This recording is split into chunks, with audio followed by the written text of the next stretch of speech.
नमस्कार दोस्तों, आपका स्वागत है हमारे YouTube चैनल पर। आज हम एक बेहद महत्वपूर्ण और संवेदनशील विषय पर चर्चा करेंगे, भारत के वक्फ संशोधन का कानून और पाकिस्तान और बांग्लादेश में इसके प्रभाव और प्रतिक्रिया के बारे में। इस वीडियो में हम जानेंगे कि यह कानून क्या है, इसकी आवश्यकता क्यों पड़ी और पाकिस्तान और बांग्लादेश में इसे किस नजरिए से देखा जा रहा है।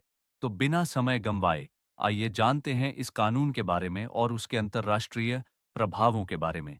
वक़्फ़ एक इस्लामी कानूनी अवधारणा है जिसमें कोई व्यक्ति अपनी संपत्ति को धार्मिक उद्देश्यों के लिए दान करता है।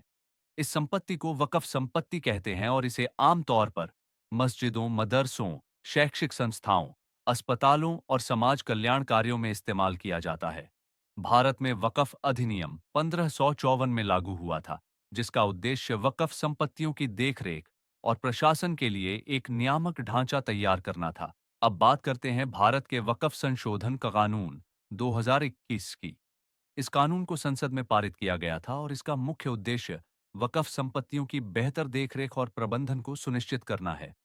इस कानून के अनुसार वक्फ बोर्डों में सुधार किया जाएगा ताकि उन्हें अधिक पारदर्शिता और जवाबदेही के साथ चलाया जा सके। इसके अतिरिक्त इस कानून में वक्फ संपत्तियों के प्रशासन में भ्रष्टाचार की रोकथाम के लिए कड़े प्रावधान किए गए हैं। सबसे महत्वपूर्ण बिंदु यह है कि इस कानून के माध्यम से वक्फ संपत्तियों के साथ जुड़ी गड़बड़ियों और अनियमितताओं को सुधारने का प्रयास किया जा रहा है ताकि वक्फ संपत्तियों का उपयोग सही तरीके से और सही दिशा में हो। अब बात करते हैं पाकिस्तान और बांग्लादेश में इस कानून के बारे में प्रतिक्रिया कैसी रही है। दोनों देशों में इस कानून को लेकर मिश्रित प्रतिक्रियाएं आई हैं। पाकिस्तान में इस कानून को लेकर प्रमुख विचारधारा ये है कि यह भारत में मुस्लिम धार्मिक संस्थाओं की स्वतंत्रता और स्वायत्तता को प्रभावित कर सकता है। पाकिस्तान के राजनीतिक और धार्मिक नेता इस कानून को मुस्लिम समुदाय के अधिकारों पर एक और हमला मानते हैं। पाकिस्तानी मीडिया में भी इस कानून को लेकर कई रिपोर्ट्स आई हैं, जिसमें कहा गया है कि भारत का यह कदम वक़्फ़ संपत्तियों के प्रबंधन में केंद्रीय सरकार का दखल बढ़ाने के प्रयास के रूप में देखा जा रहा है। पाकिस्तान के धार्मिक नेताओं का कहना है कि यह कानून भारत में मुस्लिम धार्मिक संस्थाओं की स्वायत्तता को सीमित कर सकता है और सरकार के नियंत्रण को बढ़ा सकता है, जो कि एक चिंताजनक बात है। इसके अतिरिक्त पाकिस्तान के कुछ विश्लेषकों का मानना है कि यह कदम भारत में मुस्लिमों की धार्मिक स्वतंत्रता और उनके संस्थानों पर सरकार का दबाव बढ़ाने की दिशा में उठाया गया है। पाकिस्तान में इस कानून के खिलाफ विरोध भी बढ़ा है, खासकर उन लोगों में जो इस कानून को भारतीय मुस्लिमों के अधिकारों पर हमला मानते हैं।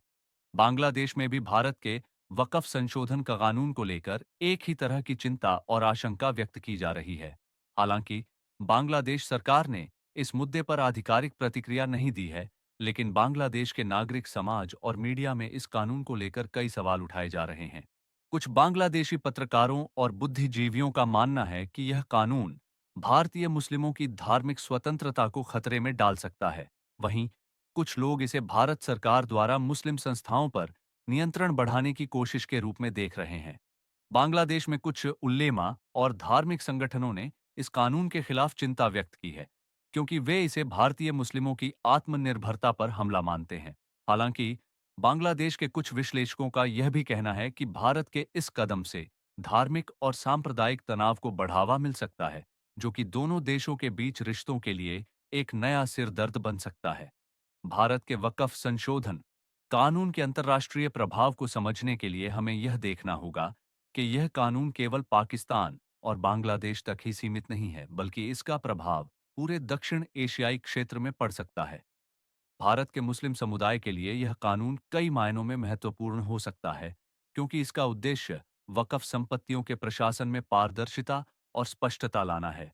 लेकिन पाकिस्तान और बांग्लादेश में इसके खिलाफ आवाजें उठ रही हैं, क्योंकि ये देश भारत के आंतरिक मामलों में ज्यादा दखल देना नहीं चाहते और किसी भी कदम को जो मुस्लिम समुदाय के अधिकारों को प्रभावित करता हो, वे नापसंद करते हैं। भारत सरकार का कहना है कि वक़्फ़ संपत्तियों के सही प्रबंधन और उपयोग के लिए यह कदम उठाया गया है।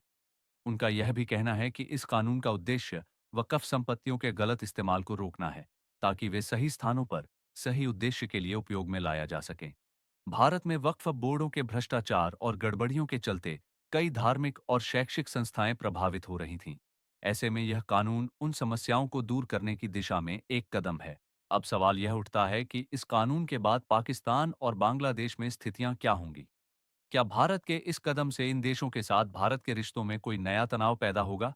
यह देखना दिलचस्प होगा कि इन दोनों देशों में इस कानून के प्रभाव को लेकर आगे और कौन सी प्रतिक्रियाएं सामने आती हैं।